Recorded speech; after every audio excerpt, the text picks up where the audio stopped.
और ठाकुर जी को वो निगलने लग गया। तभी ठाकुर जी ने अपने आप को तपाया और अपना शरीर फैलाया, जिससे उसकी चोंच फट गई और उसका भी संहार हो गया। भगवान ने इस तरह से बकासुर का संहार किया। एक दिन गोप ग्वाल सब गया जो सर्प के वेश में था, अजगर के रूप में, और उसने अपने पूरे मुंह को फाड़ रखा था, गुफा रूप में बना लिया। गोप ग्वाल वालों ने देखा कि ये इतनी सुंदर गुफा आज तक तो हमें दिखी नहीं, ये कहां से गुफा आ गई। लेकिन जो भी हो, ये तो बहुत सुंदर है, चलो इसके अंदर चले। तो कुछ ग्वाल वालों ने रोका कि नहीं भाई, अभी कन्हैया को आ जाने दो, फिर चलेंगे। अंदर जैसे पहुंचे तो उनको शंका हुई, अरे भाई ये तो ऐसे लग रहा है जैसे कोई अजगर हो। भगवान पीछे से आवाज लगा रहे, अरे ग्वालो उधर मत जाओ, उधर मत जाओ, मधुमंगल श्रीदामा, लेकिन किसी ने आवाज नहीं सुनी। जैसे ही अंदर पहुंचे तो उसके 2 दांत थे, बड़े बड़े दांत ही दिखे। तो ग्वाल वाल आपस में विचार करने, अरे भाई अगर ये गुफा होती तो इसमें ये 2 दांत टाइप के क्या हैं, जैसे दांत लग रहे हैं। तो ग्वाल वालों की बुद्धि, बालकन ने कही, अरे भैया अंदर चलो, कोई साधु संत तपस्या कर रहे होंगे, और जब तपस्या करते हैं साधु संत। दूसरा बोला कोई सर्प नहीं है। तब बोले ये दांत से क्या है। बोले साधु संतन को नियम होएगो कि जो भी गुफा के अंदर आवेगो, वाकू अपनो सबरो सामान इन खूंटन में टांग के आनो अंदर। सो ये खूंटा गाड़ दिए गए, सामान टांगे बेकू।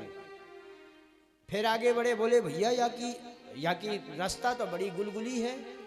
उसकी जीभ में पैर रखा, सब कुछ मन में विचार करते हैं, लेकिन इतने में ही अजगर ने डकार ली। बहुत देर से सांस रोक के बैठा था, जब सांस ली तो उसके अंदर से बदबू आई। सो ग्वाल वाल बोले कि भैया मुझे तो जरूर लग रही है कि ये सर्प ही है, देख कितनी बुरी बदबू आ रही है। अब ग्वाल वाल आपस में प्रश्न करें और आपस में उत्तर दे लें। दूसरा बोले नहीं नहीं, अंदर कोई पशु पक्षी मर गए होगो गुफा में जाके, तो चलो संतन के दर्शन भी करेंगे और गुफा की झाड़ू पोछा भी कर देंगे। भगवान पीछे से पुकारते रहे, लेकिन ये आया ही नहीं। भगवान ने मन में विचार किया कि कैसे भी हो, लेकिन आसरा तो मेरा ही लिए हुए है। सो भगवान भी इनके पीछे पीछे चले गए, और जैसे ही ठाकुर जी ने प्रविष्ट किया, उसके मुख में अपने आप को प्रवेश कराया और उसने मुंह बंद करना शुरू कर दिया। फिर भगवान ने अपना रूप बढ़ाया, उसका उद्धार किया और समस्त गोप ग्वालों को निकाल के लाए। सुखदेव जी कहते हैं, राजन, अघ का मतलब होता है पाप। कभी कभी भ्रम में आकर के ग्वाल वाल जैसे भगवान के भक्त भी पाप के मुंह में चले जाते हैं, लेकिन भक्त का फिर भी कुछ भी अनिष्ट नहीं होता, क्योंकि भक्त को एक आश्रय रहता है कि भगवान तो है। और गोप ग्वाल वालों को यही था कि कन्हैया तो है पीछे, जैसे सबका उद्धार किया इसका भी उद्धार कर देगो। जैसे ही भोजन करने लगे, उतने में ब्रह्मा जी दर्शन करने के लिए आए, और ब्रह्मा जी ने सोचा चलो भगवान के दर्शन कर लें। सो भगवान तो यहाँ गोप मंडली के बीच में बैठे, समस्त उंगलियों में एक एक आचार को दबाए हुए हैं, और बीच में ठाकुर जी हैं और चारों तरफ गोप ग्वाल वाल बैठे हुए। और ठाकुर जी सबके पत्तल से एक एक ग्रास उठा लेते हैं। श्री दामा तू कहा लाया, तू दिखा अपनो, तेरो के सो स्वाद है भोजन में। सो श्री दामा को भोजन चख रहे हैं, यहां मनसुखा का भोजन चख रहे हैं।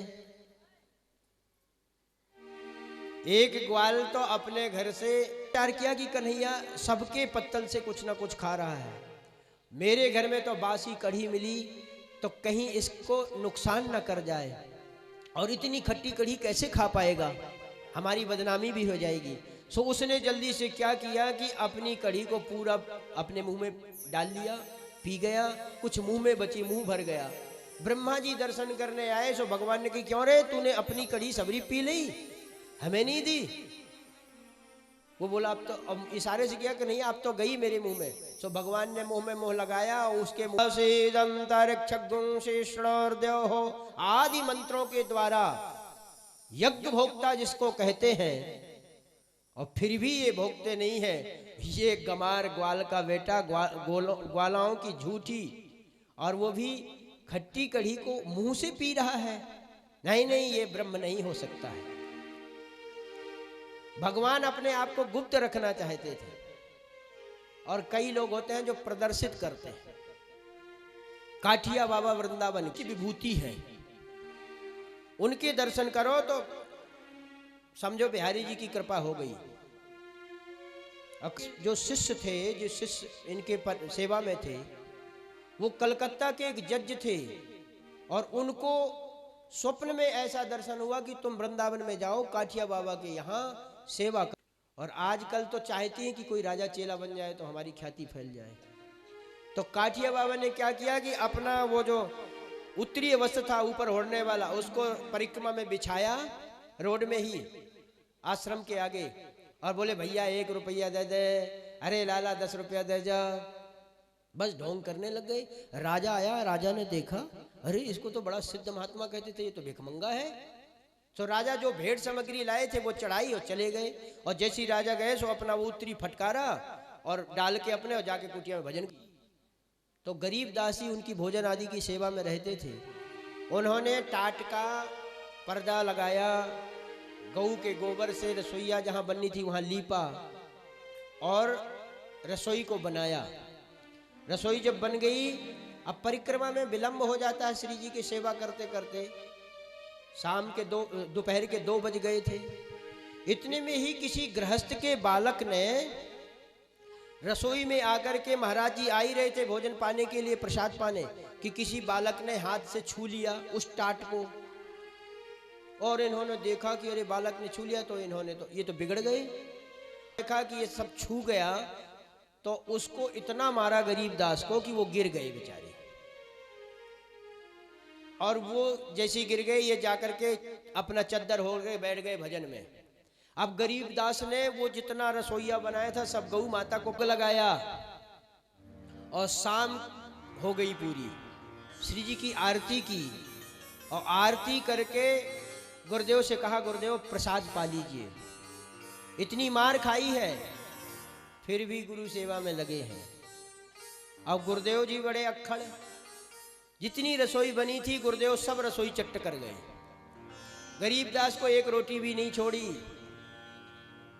गरीबदास बेचारे मार भी खाए हैं, भूखे भी हैं, और 1 रोटी गुरुदेव ने छोड़ी भी नहीं। की आंखों से आंसू टपका। गुरुदेव उठ के बैठ गए। गरीबदास तुम रो रहे हो? गरीबदास बोला, महाराज क्या करो? अच्छा तो मैंने तुम्हें मार दिया इसलिए तुम्हें रोने? बोले नहीं नहीं, मैं इसलिए रो रहा हूं कि मेरी वजह से आज आपको रात में भोजन मिला और आपको इतना क्रोध आया। मेरी गुरु भक्ति बड़ी तुच्छ है, मैं परिपक्व गुरु भक्त नहीं हूं, इसलिए मुझे रोना आता है। अब तो गुरुदेव प्रसन्न हो गए। बाहर है गरीबदास, तू तो धन्य है।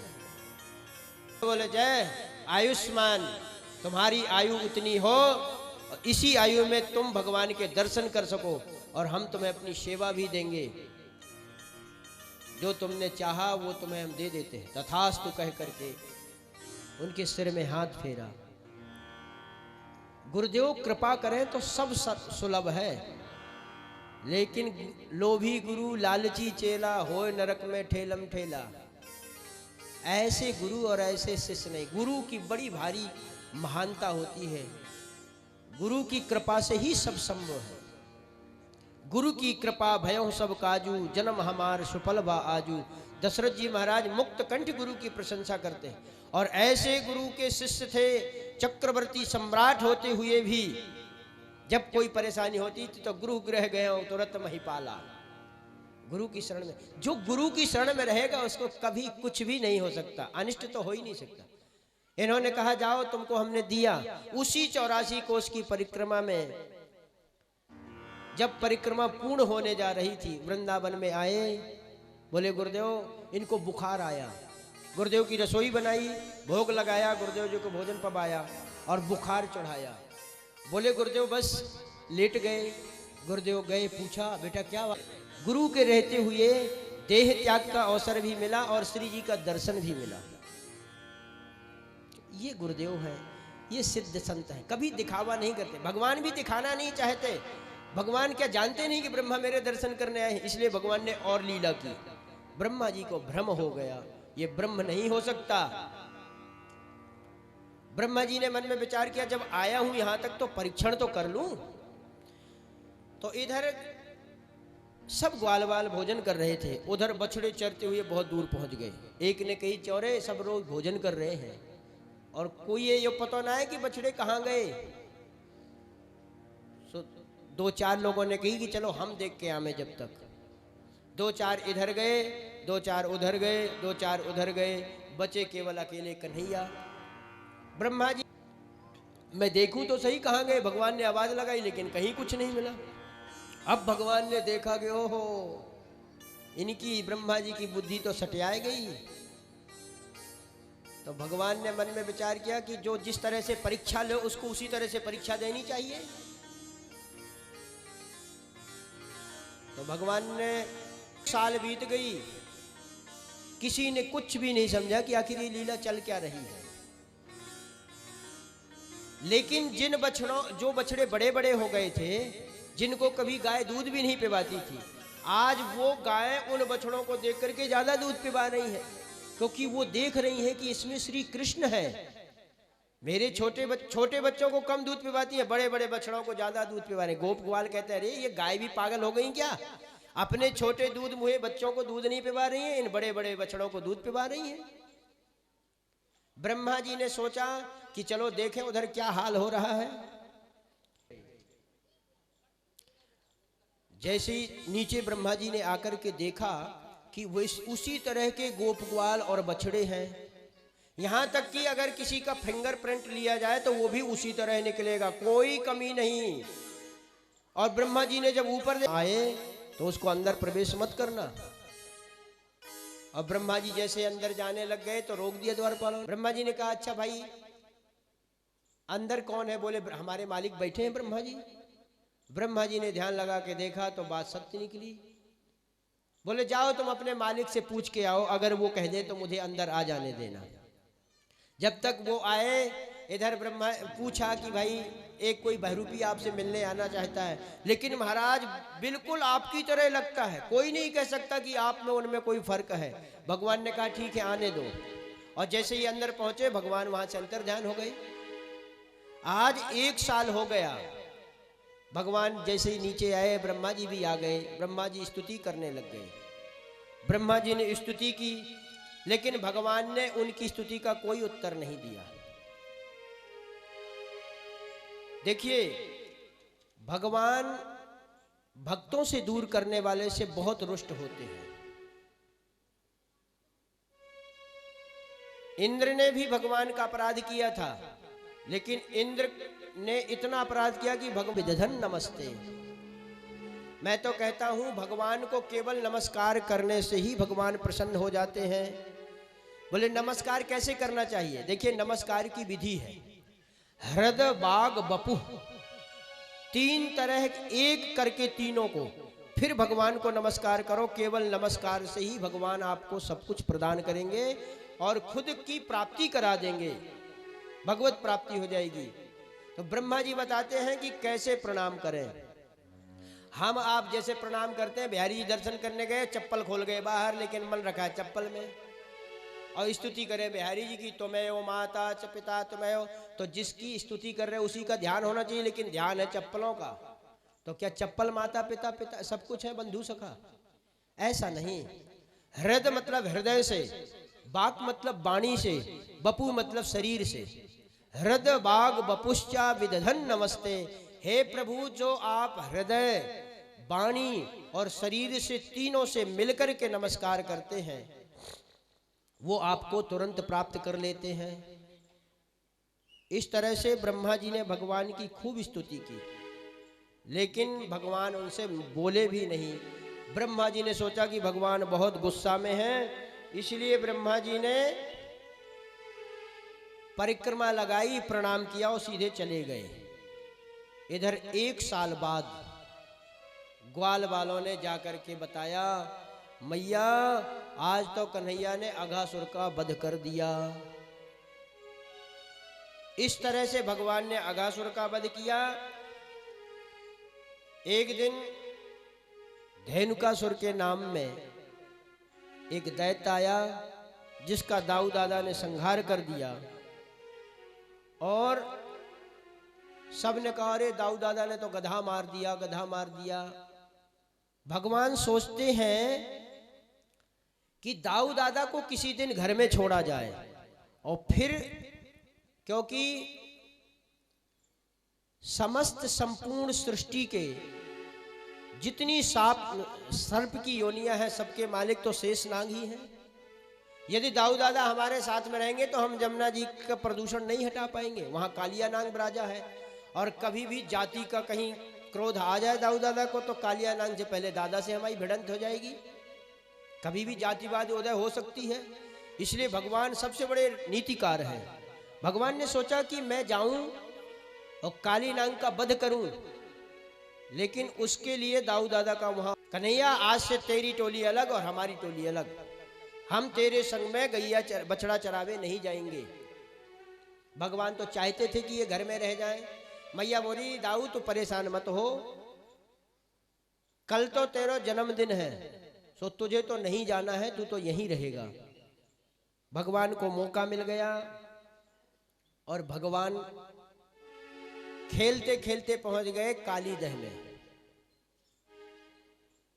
और भगवान ने मन में विचार किया कि अब तक मैंने पृथ्वी के जितने दैत्य थे आए, जितने मेरे पास में, इनको तो मैंने मारा। और तृणावर्त आदि जो वायु में उड़ने वाले थे उनका भी उद्धार किया। तो पृथ्वी और वायु का तो मैंने सफाई करनी शुरू कर दी है, सफाई कर भी दी, लेकिन जल की सफाई रह गई है। तो अब इसको कैसे किया जाए। कालीदह में आए और भगवान ने क्रीड़ा की, कंदुक क्रीड़ा। उसके बहाने ही भगवान चले गए कालीदह के अंदर, जमुना जी में छलांग लगाई और पहुंच गए जमुना के हृदय में। उधर नाग पत्नियों ने देखा कि इतना सुंदर सुकुमार बालक यहाँ आया है और हमारे पति के अंदर बहुत बड़ा विष है और कहीं इसको डस लेंगे तो इतना सुंदर बालक मारा जाएगा। इसलिए दौड़ के आई, बोली अरे बेटा तुम कहाँ से आ गए, तुम यहाँ से शीघ्र चले जाओ, क्योंकि हमारा पति बहुत क्रूर है, दुष्ट है, वो तुम्हें मार देगा। नाग पत्नियों ने ऐसा कहा। भगवान बोले देखो जी, हम अपनी गेंद लेने को आए हैं, जब तक हमारी गेंद नहीं मिलेगी तब तक हम नहीं जाएंगे, अपनी गेंद ढूंढेंगे। नाग पत्नियां बोली बेटा गेंद से ज्यादा प्राणों की रक्षा करो, गेंद तो दूसरी मिल जाएगी। भगवान बोले हम तेरे किसी पति वती से नहीं डरते हैं, जगा दे तू अपने पति को। इतना शोरगुल जैसी सुना, कालिया नाग ने फुफकार मारी, खड़ा हो गया, जग गया और जगते ही एक झपट्टे में भगवान को फंसा लिया अपने फनों में। या तो कालीदह में कूद गयो। जैसे ही दाऊ दादा को और इधर मैया को और गोपियों को पता चला कि कन्हैया काली हृदय में चले गए हैं, कालीदह में, सब रोते हुए चिल्लाते हुए जमुना के किनारे आ गए। आबाल वृद्ध वनिता सर्वेंग पशुवृत्तयः। और असहाय जैसे पशु रहता है दूसरे के अधीन, असहाय अवस्था में पुकार।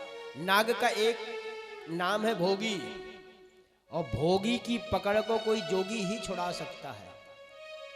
इसने भगवान को लपेटा और भगवान ने अपना शरीर बढ़ाना शुरू कर दिया। इसकी नसें थोड़ी ढीली हुई पकड़ में, आया भगवान ने उसी फन में पैर रख के उसको कुचल दिया, पूरे फनों को लहू लुहान कर दिया। और ये समझ चुका कि अब तो मेरा प्राणांत ही हो जाएगा। नाग पत्नियां भगवान की स्तुति करने लग गईं। हे भगवान, भगवान मन में विचार करते हैं कि तुम्हारे पति देव को हमने इतना लहू लुहान कर दिया और तुम्हारे साथ क्या न्याय किया। हमारे हर कार्य में तुम्हें न्याय क्या दिख रहा है। नाग पत्नी कहती है महाराज, जो किसी के द्वारा हमारे जब तक उसको कोई ना कोई दंड नहीं मिलेगा तब तक हमें चैन सुकून नहीं पड़ेगा। लेकिन उसी चाकू से जब कोई डॉक्टर हमारा ऑपरेशन करता है, बहुत बड़ा हमारे अंदर फोड़ा हो या किसी तरह की कोई बीमारी हो जो शरीर को सड़ा रही हो, और उसका ऑपरेशन डॉक्टर साहब कहते हैं, तो क्या करने के बाद में डॉक्टर के प्रति क्रोध आता है या धन्यवाद निकलता है? तो जल्दी से ही किसी का अनुग्रह दिखाई भी नहीं देता। आपने हमारे पति के साथ में जो भी किया है वो अनुग्रह ही किया है। भगवान बोले अनुग्रह क्या कर दिया? ये बोली देखो महाराज, हमारे पति के आपने सिर में अपने चरणों के चिन्ह बना दिए। अब इनके ऊपर कोई भी गरुण आदि प्रहार नहीं कर सकते हैं, जिसके भय से यहां आए थे हम। कुत्ता दो प्रकार के होते हैं, एक पालतू होता है, एक फालतू। फालतू कुत्ता को निकलते ही कोई भी डंडा लगा देता है, बेचारा कै कै करता हुआ भगता रहता है। लेकिन पालतू कुत्ते को कोई टच कर सकता है। और जितने ही बड़े आदमी का कुत्ता, और फालतू कुत्ता की पहचान क्या होती है? बोले पालतू कुत्ता के गले में पट्टा पड़ा रहता है, जान जाओ ये फालतू नहीं, ये पालतू है किसी का।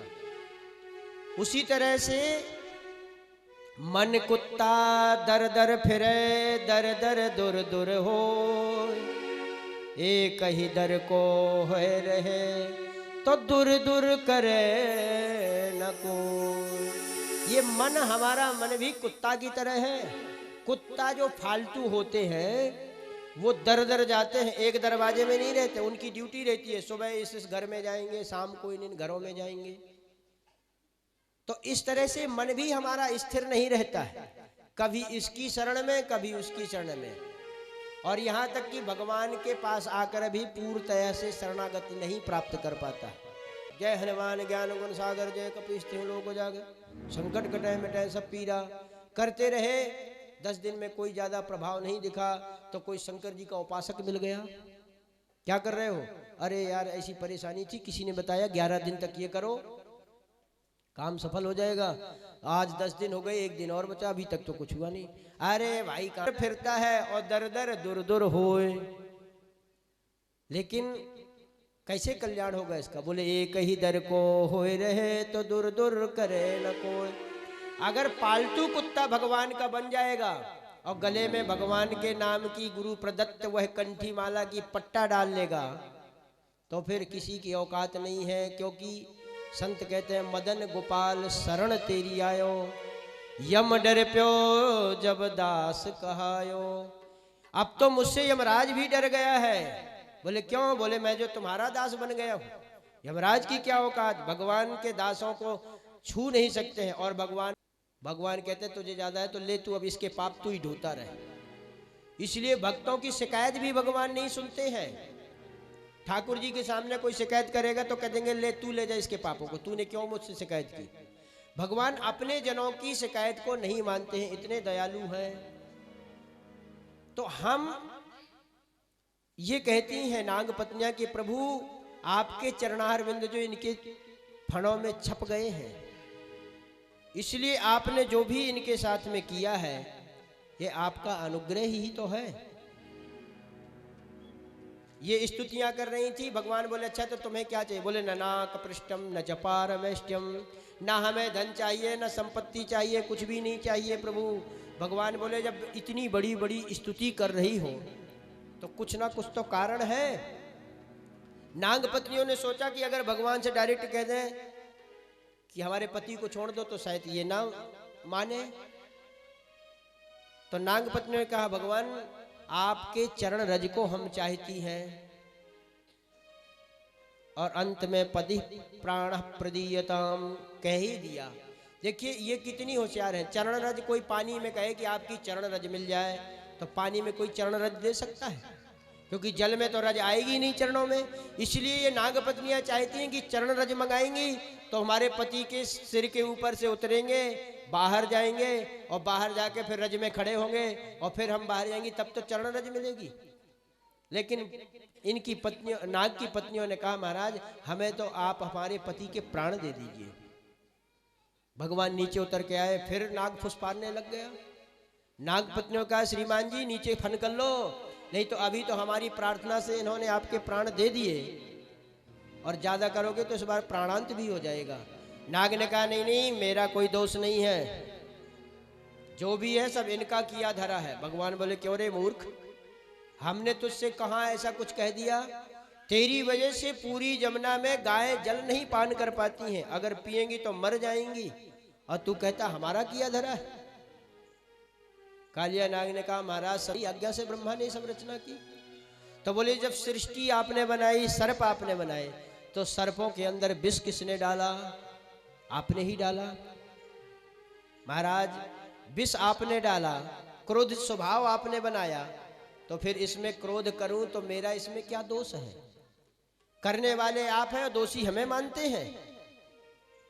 अरे जिस तरह से विष डाला है, ऐसे ही अगर हमारे 2 बूंद अमृत डाल देते तो हम भी ना घर घर पाले जाते।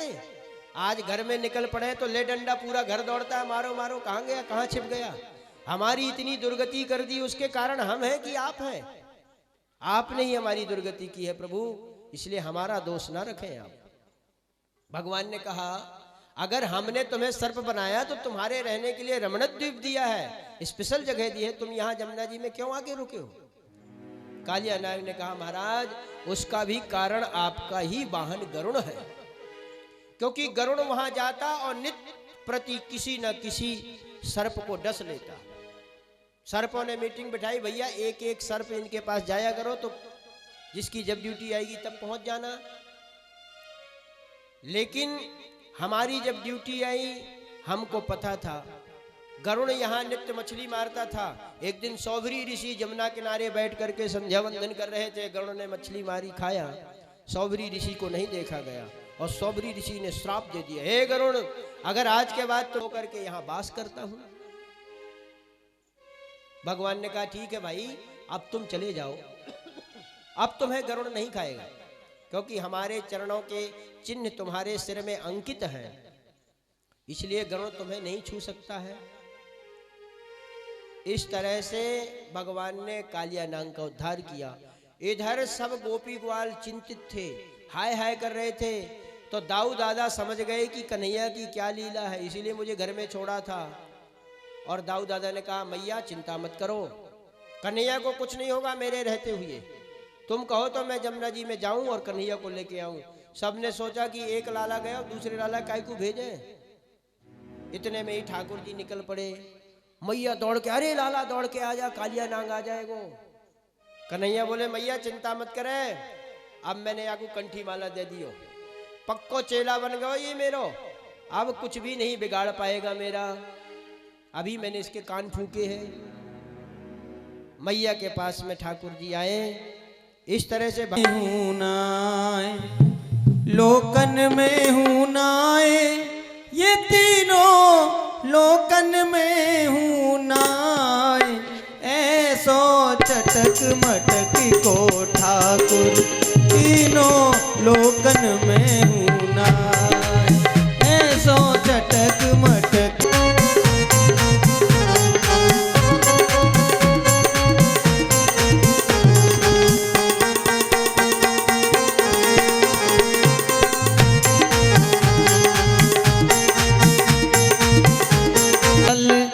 ये सीखे टेढ़े नैन चलावे तीखे, टेढ़े नैन चलावे तीखे, ऐसो बलि तऊ ब्रज में ये, ऐसो बलि तऊ ब्रज में ये जाके गिरे गाय, ऐसो चटक मटक को ठाकुर तीनों लोकन में हूँ नाय, ऐसो तीनों लोकन में हूँ नाय, लोकन में हूँ नाय, तीनों लोकन में हूँ नाय, लोक नाय, ऐसो चटक मटक को ठाकुर तीनों लोकन में हूँ नाय।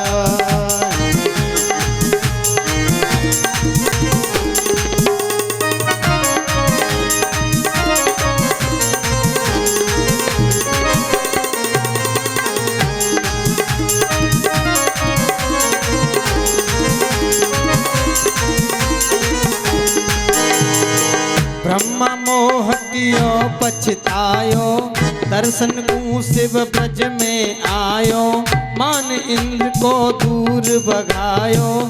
ऐसो पे बब बारो तऊ ये बब बारो तऊ ये ब्रज में गारी खाए। ऐसो चटक मुनाय लोकन में हूँ नाय, ये तीनों लोकन में हूँ नाय। ऐसो चटक मटक को ठाकुर तीनों लोकन में हूँ नाय।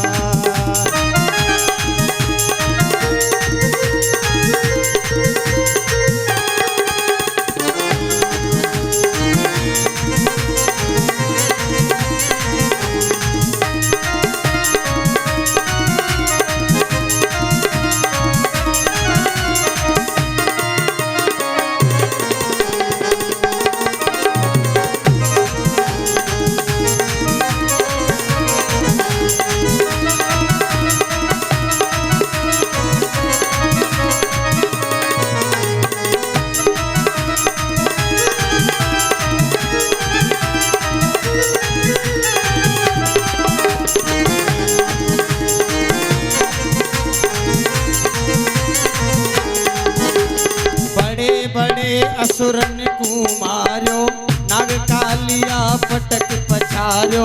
7 दिना तक गिरवर धारो, 7 दिना तक गिरवर धारो। ऐसो बलि तो बालन पे खेलत में पिट जाए। ऐसो बलि तो बालन पे खेलत में पिट जाए। ऐसो चटक मटक को ठाकुर तीनों लोकन में हूँ नाय। लोकन में हूँ नाय, ये तीनों लोकन में हूँ नाय। लोकन में हूँ नाय, ये तीनों लोकन में हूँ नाय। ऐसो चटक मटक को ठाकुर तीनों लोकन में हूँ नाय। ऐसो चटक मटक को ठाकुर तीनों लोकन में हूँ नाय। हाँ लोकन में हूँ नाय, ये तीनों लोकन में हूँ नाय। लोकन में हूँ नाय, ये तीनों लोकन में हूँ नाय। ऐसो चटक मटक को ठाकुर तीनों लोकन में हूँ नाय। ऐसो चटक मटक को ठाकुर तीनों लोकन में हूँ नाय। वो तीनों लोकन में हूँ नाय। वो तीनों लोकन में हूँ नाय। हो काली, हो काली, हो काली तह पे खेलन आयो रे मेरो 1200 कन्हैया। काली तह पे खेलन आयो रे मेरो 1200 कन्हैया।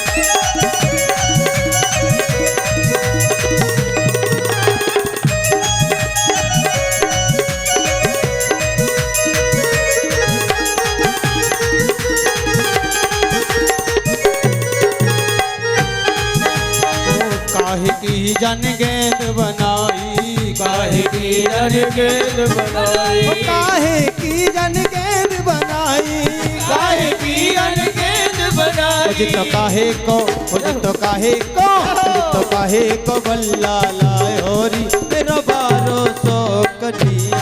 काली दह पे खेलन आयो री मेरो 1200 कन्हैया।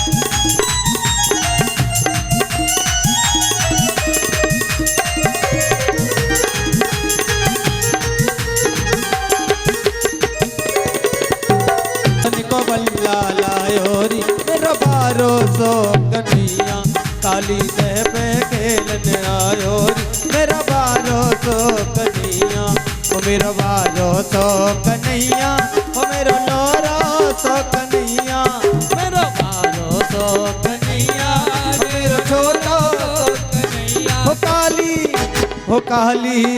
हो काली दह पे खेलने आयो री मेरा 1200 कन्हैया काली दह पे खेलने आयो री मेरा 1200 कन्हैया।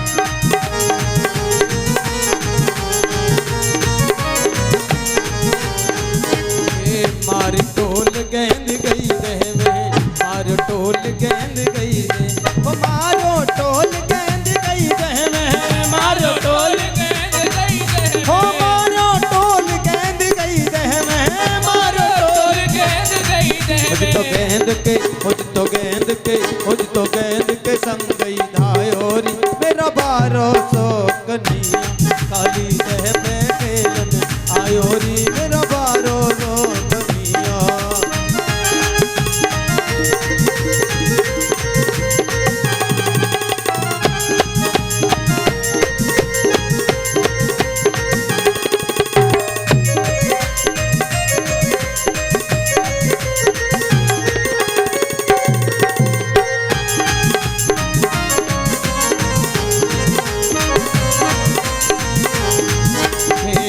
तू लाला गैल भूल गयो के तू लाला ओ के तू लाला गैल भूल गयो के तू लाला गैल भूल अरे के काउन बहकायोरी मेरा 1200 कन्हैया काली दह पे खेलन आयोरी मेरा 1200 कन्हैया।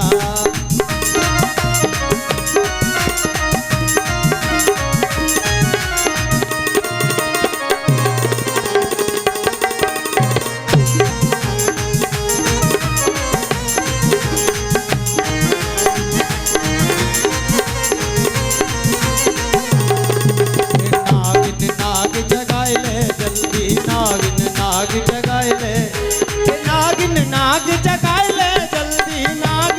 नाग जगाए ले जल्दी मैं तबाही की खातिर आयोरी मेरा 1200 कन्हैया काली दह पे खेलने आयोरी मेरा 1200 कन्हैया मेरा 1200 कन्हैया मेरा 900 कन्हैया मेरा 1200 कन्हैया मेरा 1600 कन्हैया ओ काली दह पे खेलने आयोरी मेरा 1200 कन्हैया काली दह पे खेलने आयोरी मेरा 1200 कन्हैया। लेकिन कालिया नाग के विश्वमन करने से काली दह के इर्द गिर्द में जितने भी फल आदि के वृक्ष थे वो सब विषाक्त हो गए थे, वहां की घास तक विषाक्त थी। रात्रि हो गई, सभी लोग वहीं शयन किए। भगवान ने मन में विचार किया सुबह होते ही गाय इस घास को चरेंगी और ग्वाला इन फलों को तोड़ के खाएंगे, इसमें तो विष लगा। इसलिए भगवान के प्रभाव से ही अग्नि प्रकट हो गई और जैसे अग्नि धू धू करके सब जलाने लग गई, सब गोप ग्वाल बाल चिल्लाए कन्हैया रक्षा करो, अग्नि हमको जला रही है। तो भगवान ने सबसे कही भैया अपनी आंखें बंद कर लो, और सबने आंख बंद करी। सो ठाकुर जी पूरी अग्नि को पान कर गए। क्यों ना हो, भगवान के मुख से ही तो अग्नि और ब्राह्मणों का जन्म हुआ। ब्राह्मणों मुखमासीत मुखम अग्नि रजायता, भगवान के ही मुख से अग्नि आई है। ब्राह्मण और अग्नि का भगवान के मुंह से ही प्रादुर्भाव हुआ है, इसलिए अग्नि में उन्होंने ये अनुष्ठान रखा। और वह यज्ञ 1 साल तक का था। और उस यज्ञ में खीर की आहुति लगती थी। तो राजा कुछ दिन रुके और यज्ञ प्रारंभ करवा के चले गए। लेकिन कुछ दिनों के बाद में ब्राह्मणों के द्वारा ही यज्ञ शुरू रहा, चलता रहा। एक दिन ब्राह्मणों में मन में विचार किया कि आज यमुना जी की आहुतियां केवल खीर से नहीं देनी है, कुछ साकल मिला लो और कुछ खीर बचा लो जो हम लोग भी पालेंगे भगवान का भोग लगा के। क्योंकि ब्राह्मणों का रसोईया नहीं आया था उस दिन, तो भोजन नहीं बना, तो खीर से ही काम चलाएंगे। इधर ब्राह्मणों ने यमुना जी की खीर में अपना पेट भर लिया। रात्रि में यमुना जी ने राजा को स्वप्न में कहा, राजन आज जिस तरह से आहुति दी गई है उससे मैं बड़ी प्रसन्न हूं। ब्राह्मणों से कहो कि रोज इसी तरह आहुतियां दें। और दूसरे दिन राजा पधारे, यज्ञ मंडप में आए, ब्राह्मणों से प्रार्थना की, विप्रबंधु अगर आपकी आज्ञा हो तो मैं यज्ञ मंडप में प्रवेश करूं। ब्राह्मणों ने स्वस्ति वाचन पूर्वक सम्मान पूर्वक राजा को अंदर बुलाया, राजा का तिलक किया, बिठाया। राजा ने कहा कि आज तक आहुतियां चलती रही तो मुझे स्वप्न नहीं हुआ, लेकिन आज स्वप्न क्यों हुआ, इसका कुछ ना कुछ तो कारण है। तो राजा ने क्रोध करके पूछा, क्यों ब्राह्मण देवताओं, आप रोज आहुति देते थे और कल आहुति देने में क्या फर्क है? तो ब्राह्मण हड़बड़ा गए कि लगता है राजा को किसी ने बता दिया कि जो खीर यमुना जी की आहुति में लगती थी वो हमारे पेट में लग गई है। सो ब्राह्मण बोले, महाराज क्षमा करना, कल हमारा रसोईया बीमार हो गया, इस वजह से हम आधी से कम खीर में यमुना जी को आहुति दे चुके हैं और बाकी सब खीर हम ही पा गए। राजा बड़े प्रसन्न हुए, बोले बस महाराज, जैसा आज तक आप करते रहे वैसी आहुति करो, लेकिन इसीलिए तो अग्नि सामर्थ्य है, और जितना ब्राह्मण खा के बैठे रहते हैं इतना कोई और खाए तो बीमार पड़ जाएगा, पता चल जाएगा कैसे पचता है। पता नहीं ब्राह्मणों के पेट में पच कैसे जाता है, क्योंकि ब्राह्मणों के पेट में अग्नि होती है और ब्राह्मण अग्नि स्वरूप है। तो इधर भगवान ने ही अग्नि का पान कर लिया। भगवान चले गए श्रीधाम वृंदावन समस्त गोप ग्वालों को लेकर के। एक दिन ठाकुर जी ने देखा कि मैया आज बहुत सुबह सुबह स्नान आदि करके और कुछ कार्य में लग गई है। सो भगवान जगे और जग के ही मैया के रसोईया में पहुंच गए। मैया बोली, कन्हैया दूर दूर दूर यहां मत आइयो, छू मत लेना तुम। भगवान बोले, अरे मैया ये कौन सा काम है जहां हम ना जा सकें। मैया बोली, लाला तुझे पता नहीं है, तू अभी बाबा के पास में जा और जय जय की पूजा हो रही है। जय जय की पूजा में और कोई स्पर्श नहीं कर सकता है, बड़ी शुद्धता से होती है। सो मैया ने जब नहीं बताया तो कन्हैया दौड़े दौड़े बाबा के पास पहुंच गए। बाबा बाबा पतो ना है मैया कौन से काम में लगी है कि आज हमें स्पर्श भी नहीं कर रही हैं। बाबा बोले, लाला तो को पतो ना है, हमारे यहाँ साल भर में एक बार जय जय की पूजा होती है। भगवान तो चाहते थे कि जो अभिमानी है उनका अभिमान हम शुद्ध करें। इधर कालिया नाग को जल में अभिमान हो गया, अपना आधिपत्य जोड़ लिया। उधर धेनुकासुर को वनों के जितने फल थे उसमें उसको अभिमान था। सक्टासुर आदि को अभिमान था वायु में घूमने का। सो भगवान बोले, इन सबको शुद्ध किया है तो अब इंद्र को भी तो शुद्ध करें। तो भगवान ने बाबा से प्रश्न किया, बाबा ये जय जय कौन है? बाबा बोले, लाला तू ना जाने, साल में एक बार इंद्र देवता की पूजा करते हैं। तो बोले, इनकी पूजा ते कहा होएगा? बोले, ये अगर ये गुस्सा है जाएंगे और वृष्टि नहीं करेंगे तो फिर हम बिना अन्न के और बिना जल के भूखे मर सकते हैं। तो नंद बाबा जैसे बैठे थे, अथाई में और भी गोप ग्वाल थे। भगवान ने प्रश्न किया, तो क्या बाबा इनकी पूजा ना करेंगे तो ये जल वृष्टि नहीं करेंगे? भगवान ने मन में विचार किया कि जो मेरे अज्ञानुसार हो रहा है वो इन गोप ग्वालों को पता ही नहीं, क्योंकि भगवान भागवत में कहते हैं मद भयाति भाति वातोयम सूर्यस्तपति मद भयात, मेरे भय से वायु बहती है, सूर्य मेरे भय से चलता है, तपता है, बरस्तेन्द्रो दहत्याग्नि मृत्युश्चरति मद भयात, इंद्र मेरे भय से वर्षा करता है, अग्नि मेरे भय से जलाती है, मृत्यु मेरे भय से चरती है। चर का मतलब होता है चलना भी, और चर का मतलब होता है भक्षण करना भी। और इधर कहते हैं इंद्र बारिश करेगा, पूजा नहीं करेंगे तो इंद्र बारिश नहीं करेगा। तो भगवान ने एक प्रश्न किया, क्या बाबा जितने यहाँ गोप ग्वाल हैं इनमें से आधे पूजा करें इंद्र की और आधे नहीं पूजा करें, तो क्या आधन के खेत में ही बारिश होगी, आधन में ना होगी क्या? नंद बाबा बोले भैया तेरे प्रश्न को उत्तर मेरे पास ना है, तू है तो बड़ा छोटो लेकिन बातें ऐसी करे कि बड़े बड़े तेरे प्रश्न में चकरा। कर्मणा जायते जंतु कर्मणे वो विलीयते, सुखम दुखम भयम क्षेमम कर्मणैव विपद्यते। जीव को कर्म के अनुसार ही सब कुछ प्राप्त होता है। अरे भाई भंडारी घर में आया और भंडारी से कहो कि बस मस्त हलवा बना दो बादाम का, तो क्या भंडारी हलवा बना देगा क्या? क्योंकि उसके लिए तुम्हें सामग्री देनी होगी, उस तरह के कार्य को करने के लिए उतनी सामग्री चाहिए, और सामग्री कुछ भी नहीं दो, कह दो हलवा बना दो चकाचक। आज भी वही होता है। भगवान कहते हैं कि बाबा जैसे कर्म करेंगे वैसे ही फल मिलेगा। ऐसा नहीं है, ये तो प्रकृति है, इसका तो नियम है कार्य करना।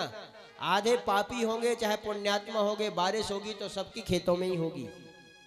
नंद बाबा बोले तो फिर लाला कहा करें? मैं ये कहता हूं कि अगर हमारे कोई प्रत्यक्ष देवता है, इंद्र को तुमने देखा बाबा? नंद बाबा बोले नहीं हमने नहीं देखा। जिससे कभी मिले नहीं, देखा नहीं, तो फिर उसकी पूजा क्यों कर रहे हो? इधर भगवान का मकसद ये नहीं है कि पूजा पाठ बंद हो जाए, लेकिन भगवान जी उस परंपरा को तोड़ करके गिरिराज जी को उच्च बनाना चाहते हैं। भगवान ने कही नंद बाबा अगर हमारे प्रत्यक्ष देवता है तो वो है गिरिराज बाबा। वो कैसे? गिरिराज के यहाँ जाकर के गैया हमारो अपनो पेट भरे, उनको चारा चरने को मिलता है, जल पान करने को मिलता है, फिर उनसे हमें दूध मिलता है, हम पुष्ट होते हैं। तो जो हमारी प्रत्यक्ष में रक्षा कर रहे हैं वही हमारे देवता है कि आप प्रत्यक्ष देवता को मानेंगे? नंद बाबा बोले तो लाला कहा करना चाहिए। बोले चलो गिरिराज बाबा की पूजा करेंगे। नंद बाबा बोले जो परंपरा हमारी चली आई है अगर उसको हम नहीं करेंगे तो फिर उसका परिणाम ही भोगना पड़ेगा। कन्हैया बोले बाबा ये सब बात की बात देख लेंगे, तुम तो गिरिराज जी महाराज की शरण में चलो, उसकी पूजा करो। नंद बाबा बोले लाला यहाँ की पूजा को विधान कहा है? बोले सब विधान ही विधान है, गिरिराज जी के पास में चलो। और गिरिराज जी के यहाँ पूजा में सबसे ज्यादा भोग सामग्री लगे, सो चकाचक सब गोप ग्वालन को कह दो कि अपने अपने घर से जितना 56 भोग बना सके सो बना लें और गिरिराज जी की पूजा में चलेंगे। और समस्त गोप ग्वाल वालों को इन्होंने साजा और गिरिराज जी महाराज की शरण में चल दीजिए। अरे मैं तो गोवर्धन को जाऊं मेरे भी नहीं माने मेरा गोवर्धन को जाऊं मेरे वीर नाय माने मेरो मनुआ, नाय माने मेरो मनुआ, नाय माने मेरो कनुआ, है नाय माने मेरो मनुआ, नाय माने कर कनुआ। मैं तो गोवर्धन को जाऊं मेरे वीर नाय माने मेरो मनुआ, मैं तो गोवर्धन को जाऊं मेरे वीर नाय माने मेरो मनुआ।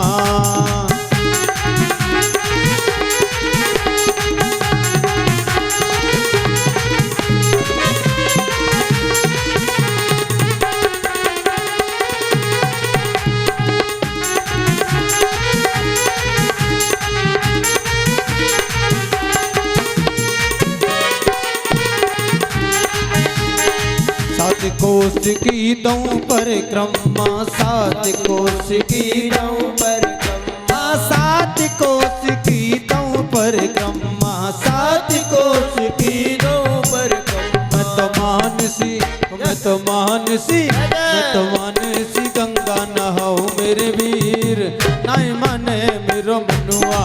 मैं तो गोवर्धन को जाऊं मेरे वीर, नहीं माने मेरो मनुआ।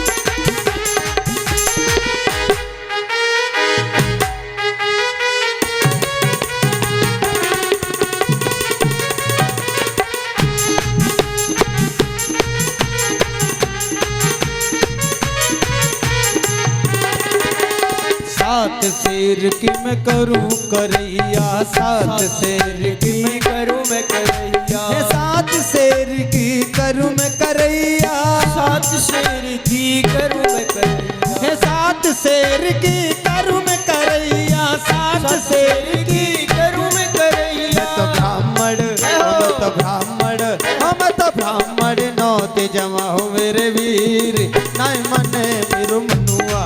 मैं तो गोवर्धन को जाऊं मेरे वीर, नहीं मने मेरो मनुआ।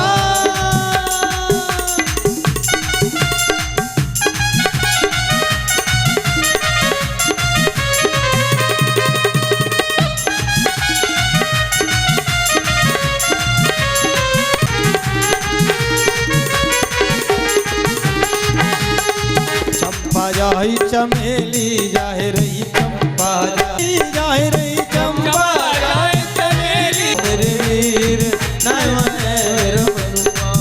ओहो नहीं माने मेरो मनुआ सकीरी, नहीं माने मेरो कनुआ, नहीं माने मेरो मनुआ सकीरी, नहीं माने मेरो कनुआ।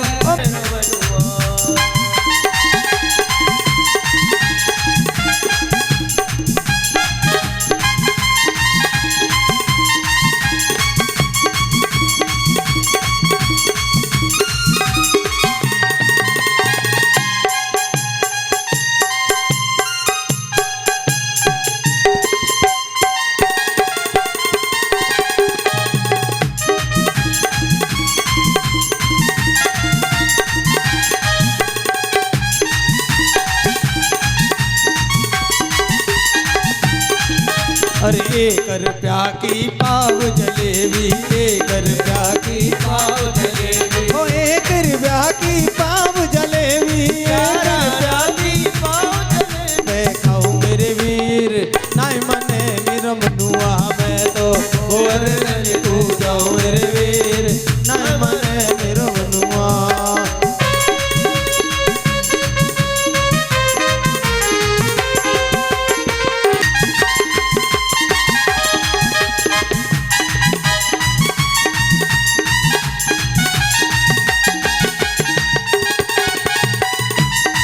ओ चल चल रे पिया गोवर्धन को मैं परिक्रमा लगाऊंगी, गिरिराज पे दूध चढ़ाऊंगी। चल चल रे पिया गोवर्धन को मैं परिक्रमा लगाऊंगी, गिरिराज पे दूध चढ़ाऊं। चलो रे चलो।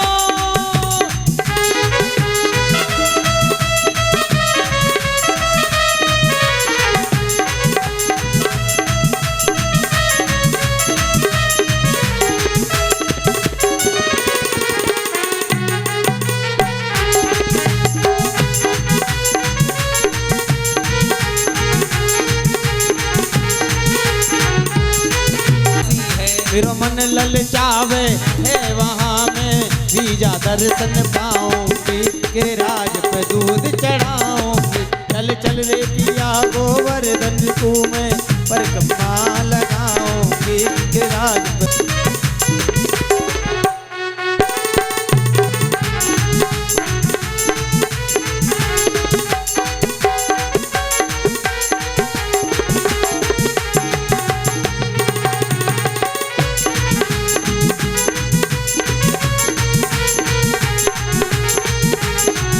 जो खाई खाई भयो से लौटाए।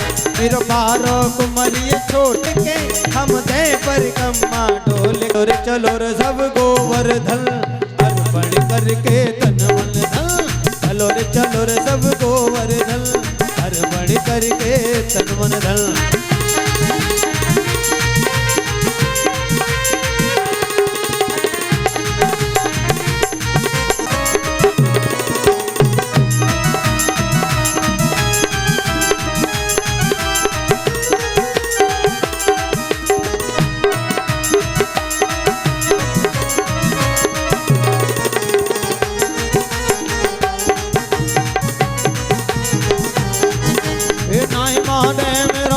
सगीरी नहीं माने मेरा कनुआ।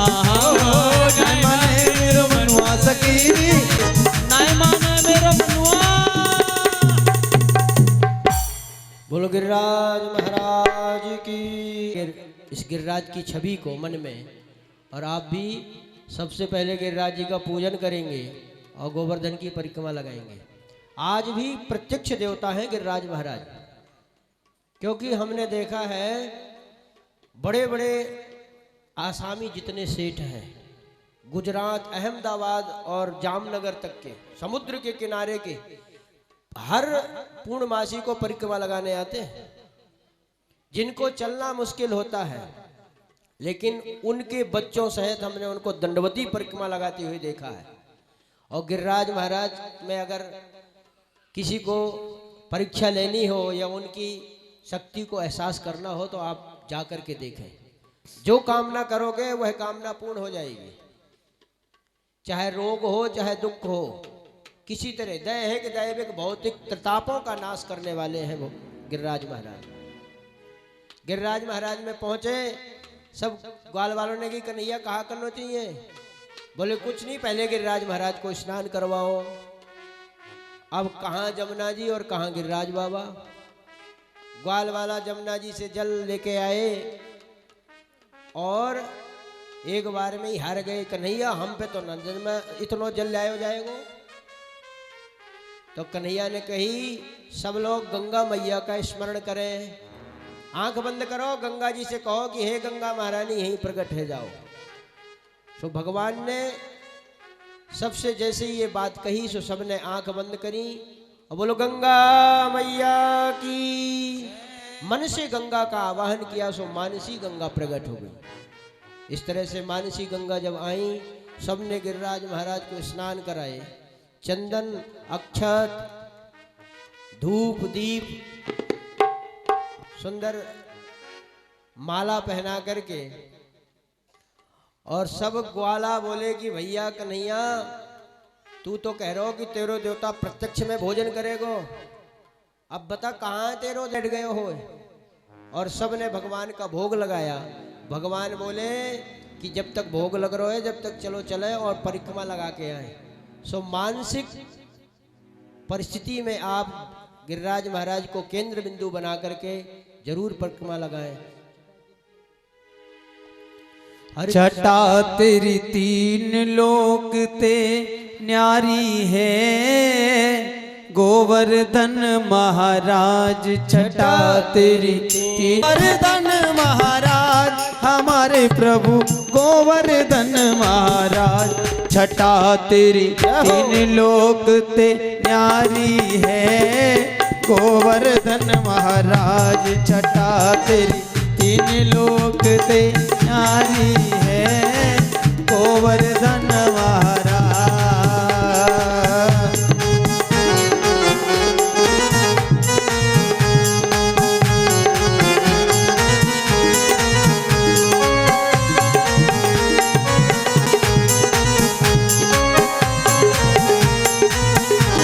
इंद्र को मान मर्दन कीनो, दुवत ब्रज को ये बचाए लीनो, प्रकट है दर्शन दे दीनो, प्रकट है दर्शन दे दीनो, कि नटवर महिमा तेरी न्यारी है, गोवर्धन महाराज छटा तेरी तीन लोक ते, गोवर्धन महाराज, गोवर्धन महाराज हमारे प्रभु गोवर्धन महाराज। छटा तेरी, छटा तेरी, छटा तेरी, तीन लोक ते न्यारी है गोवर्धन महाराज। छटा तेरी, तीन लोक ते न्यारी है गोवर्धन महाराज।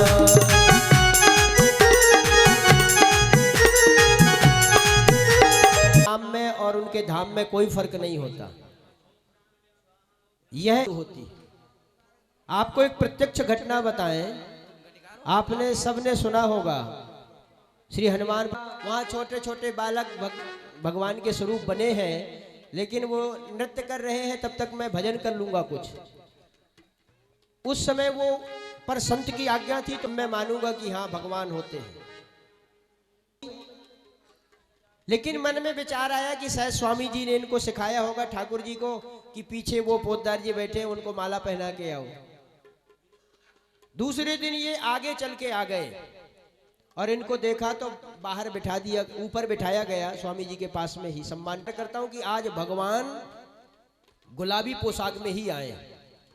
जब पर्दा खोले तो उधर अंदर श्रृंगारी ने भगवान को पीतांबर धारण करा दिया था और भगवान जैसी लेकिन ठाकुर जी नहीं माने। स्वामी जी बार बार इशारा करें कि खोलिए, लेकिन ठाकुर जी रूस गए। तब फिर श्रृंगारी ने कहा स्वामी जी से कि थोड़ा वक्त और लगेगा, ठाकुर जी की इच्छा है कि हम केवल गुलाबी पोशाक पहन के ही जाएं। स्वामी जी ने सबको संबोधित किया कि भैया किसी भक्त की इच्छा हुई है कि मुझे ठाकुर जी के गुलाबी पोशाक में दर्शन करने हैं, इसलिए भगवान अब गुलाबी पोशाक पहन के ही आएंगे, हमने तो पीतांबर धारण करवाया था। तब पोतदार जी को यह एहसास हुआ कि नहीं भाई, ये प्रत्यक्ष है भगवान। नाम रूप लीला धाम भगवान का प्रत्यक्ष स्वरूप होता है, वांग्मय स्वरूप है। इसलिए हम जब इस तरह के आयोजनों में जाएं तो वहां किसी व्यक्ति विशेष का स्वरूप ना देखें, प्रत्यक्ष भगवान का स्वरूप है। अगर भावना है तो आप भी बड़े भाव के साथ में गिरिराज जी का मानसिक पूजन करें और गिरिराज जी की परिक्रमा लगाएं।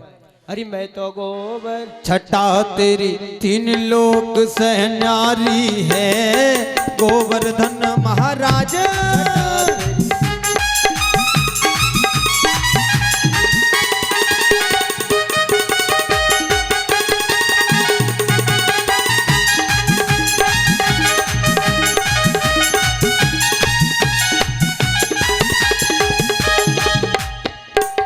शिखर पर नाच रहे हैं मोर, शिखर पर नाच रहे हैं मोर। संत जन पड़े रहे चौर, संत जन पड़े रहे चौर। कृष्ण को नाम रटे नित्य भोर, कृष्ण को नाम रटे नित्य भोर। करें ब्रज वासन की रखवारी है गोवर्धन महाराज। छटा तेरी, तीन लोक रखवारी है गोवर्धन महाराज। गोवर्धन महाराज हमारे प्रभु गोवर्धन महाराज। गोवर्धन महाराज हमारे प्रभु गोवर्धन महाराज। छटा तेरी, छटा तेरी, छटा तेरी, तीन लोक से न्यारी है गोवर्धन महाराज। छटा तेरी, तीन लोक से न्यारी है गोवर्धन महाराज।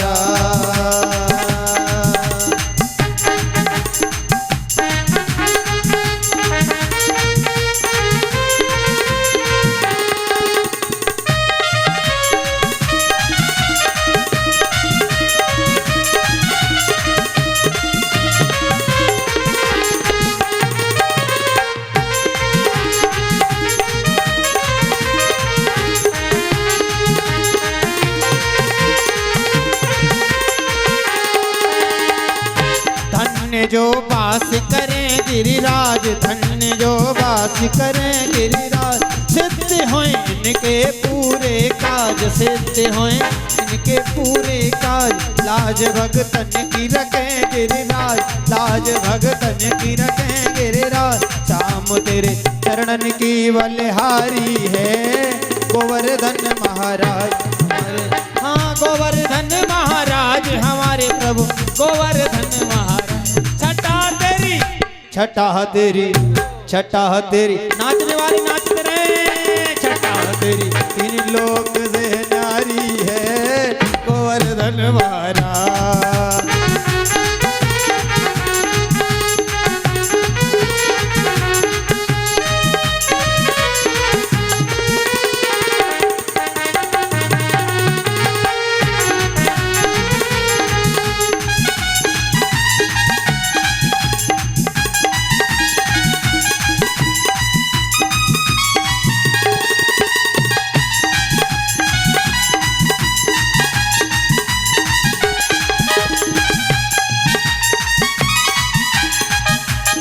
ओ श्री गोवर्धन महाराज महाराज तेरे माथे मुकुट विराज रहो। श्री गोवर्धन महाराज महाराज विराज रहो तेरे माथे मुकुट विराज रहो। तेरे माथे मुकुट विराज रहो तेरे माथे मुकुट विराज रहो। ओ श्री गोवर्धन महाराज महाराज तेरे माथे मुकुट विराज रहो। श्री गोवर्धन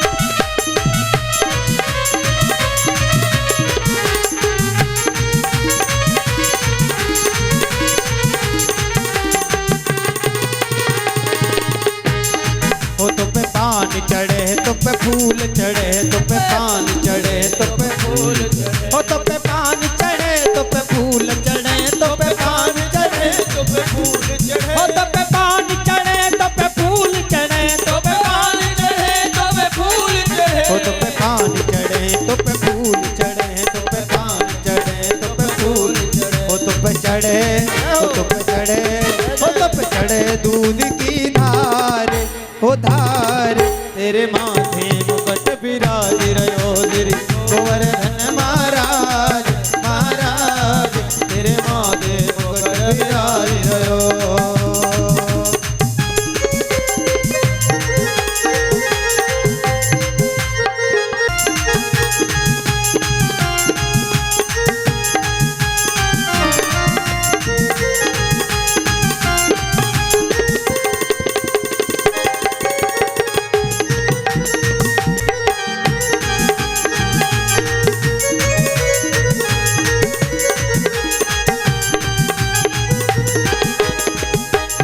ओ तेरे गले में कंठा सोने को तेरे गले में कंठा सोने को। ओ तेरे गले में कंठा सोने को तेरे गले में कंठा सोने को। और ठोड़ी पे ओ तेरी ठोड़ी पे तेरी ठोड़ी विराज तेरे माथे मुकुट विराज रहो।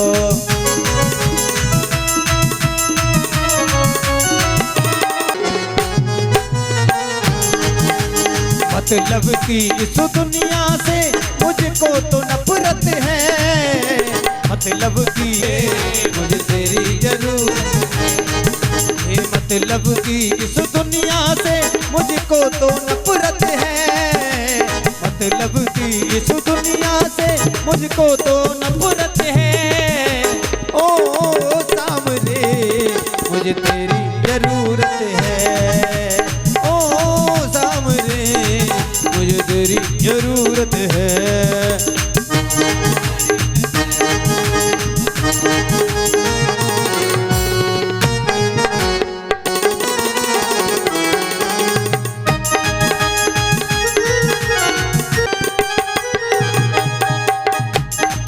तेरी सात कोस की परिक्रमा तेरी सात श्री गोवर्धन महाराज महाराज तेरे माथे मुकुट विराज तेरे माथे मुकुट विराज रहो। तेरे माथे ओ तेरे माथे मुकुट विराज रहो। तेरे माथे मुकुट विराज रहो। श्री गोवर्धन महाराज महाराज तेरे माथे मुकुट विराज रहो। श्री गोवर्धन महाराज महाराज तेरे माथे मुकुट विराज रहो।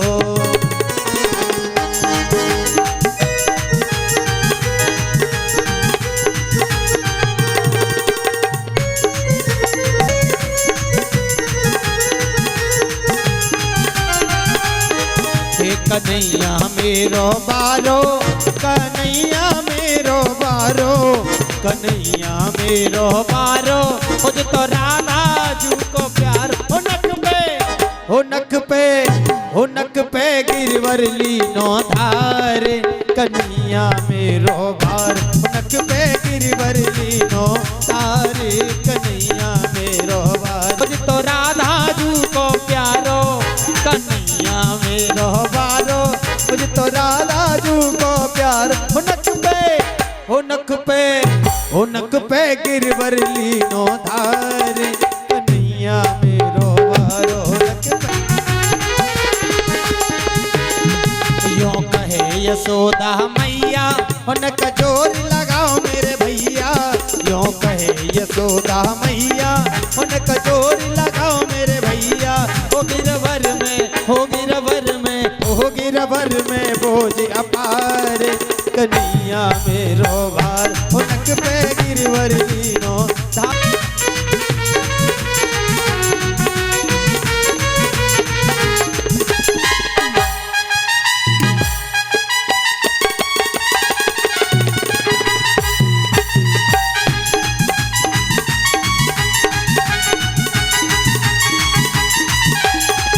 लाला की नरम कलैया ओ कई मोरक न जाए जाकी पैया लाला की नरम कलैया ओ कई मोरक न जाए जाकी भैया हो गिरवर में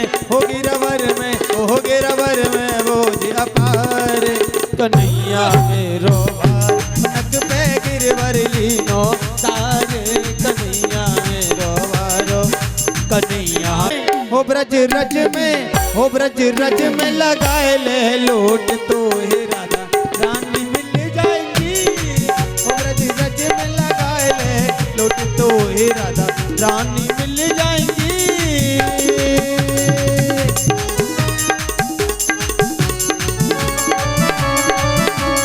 श्री राधे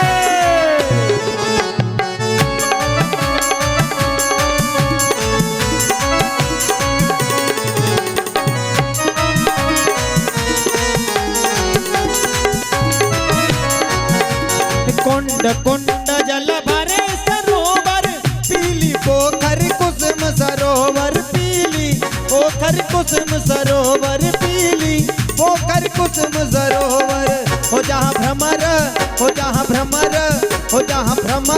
भागवत जी की आरती करेंगे, वहीं से मानसिक आरती करेंगे सभी लोग। हरे ओम अग्नि राजाय श्री बांके बिहारी तेरी आरती गाऊं हे गिरधारी तेरी आरती गाऊं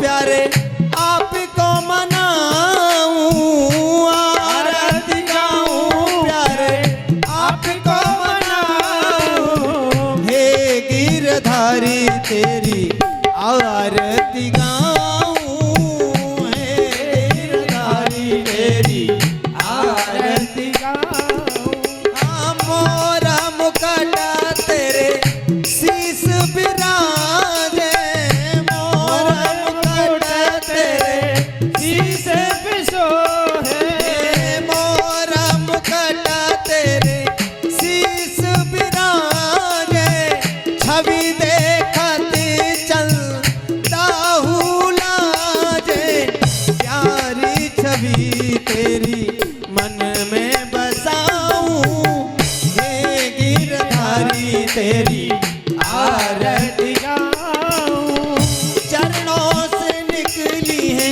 गंगा प्यारी चरणों से निकली है गंगा प्यारी जिसने सारी दुनिया तारी जिसने सारी दुनिया तारी उन चरणों में मैं बल जाऊं हे गिरधारी तेरी आरती गाऊं कदम की डाल पे झूला पड़ो है कदम की डाल पे झूला पड़ो है हम सब में उत्साह भयो है हम सब में उत्साह भयो है आजा रे कन्हैया तो ही झूला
तेरी आरती गाऊं, बांके बिहारी तेरी आरती गाऊं, हे राधा रानी तेरी आरती गाऊं, ब्रज महारानी तेरी आरती गाऊं। कर्पूर गौरम करुणावतारम संसार सारम भुजगेन्द्रहार सदा वसंतम हृदयारविंदे भवं भवामि शरणं नमामि। त्वमेव माता च पिता त्वमेव, त्वमेव बन्धु च सखा त्वमेव, त्वमेव विद्या द्रविणं त्वमेव, त्वमेव सर्वं मम देव देव, त्वमेव सर्वं मम देव देव। हरे कृष्ण कृष्ण कृष्ण हरे हरे हरे राम राम राम हरे हरे, हरे कृष्ण कृष्ण कृष्ण हरे हरे, हरे राम राम हरे हरे कृष्ण कृष्ण हरे हरे राम राम राम हरे हरे। जलेन शीतलीकरणं पुष्पै देवाभिवंदनम आरोग्यार्थे आत्माभिवंदनम। भागवत जी को आरती देंगे दाहिने हाथ से, फिर आप सभी लोग आरती लेंगे, तत्पश्चात पुष्पांजलि करेंगे सभी लोग। हरे ओम ओ दन्ते प्रचोदयात्, ओम गणम्बिकायै च विद्महे कर्मसिद्धे च धीमहि तन्नो गौरिः प्रचोदयात्, ओम नारायणाय विद्महे वासुदेवाय धीमहि तन्नो विष्णुः प्रचोदयात्, ओम महालक्ष्मी च विद्महे विष्णुपत्नी च धीमहि तन्नो लक्ष्मी प्रचोदयात्, ओम नंदनंदनाय विद्महे यशोदानंदनाय धीमहि तन्नो कृष्णः प्रचोदयात्, ओम वृषभानुजायै च विद्महे कृष्णप्रियायै च धीमहि तन्नो श्रीराधा प्रचोदयात्, ओम अंजनी नंदनाय विद्महे वायुपुत्राय धीमहि तन्नो हनुमत् प्रचोदयात्, ओम आदित्याय विद्महे सहस्रकिरणाय धीमहि तन्नो सूर्यः प्रचोदयात्, ओम महापुराणाय विद्महे पंचम वेदाय धीमहि तन्नो श्रीमद्भागवत प्रचोदयात्, ओम हंस हंसाय विद्महे परमहंसाय धीमहि तन्नो श्री सुखदेवः प्रचोदयात्, सेवन्ति कावकुलचम पकपाटलब्जे पुण्णागजाद कर भी किरशाल पुष्पे बिल्वा प्रवाल तुलसी दल मंजरी भी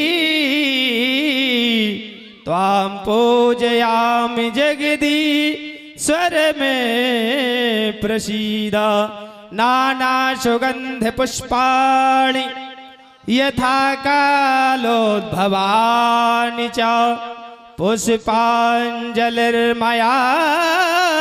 दत्त गृहाण परमेश्वरः सुमन सुगंधित सुमन युत सुमन सुगंधि बहार पुष्पांजलि अर्पण करूं गिरिराज करो स्वीकार मंत्र पुष्पांजलिम समर्पयामि। बोलिए भागवत महापुराण की, वृंदावन बिहारी लाल की, गिरिराज धरण की, श्री यमुना महारानी की, श्री राधा वल्लभ लाल की, सद्गुरुदेव भगवान की, श्री व्यास जी महाराज की, श्री सुखदेव जी महाराज की, श्री हनुमान जी महाराज की, नगर के सभी देवी देवताओं की जय जय श्री राधे। धर्म की अधर्म का विश्व का गौ माता की गौ हत्या कन्या भ्रूण हत्या जय जय श्री राधे श्याम। नमः पार्वती पतये हर हर महादेव शंभु।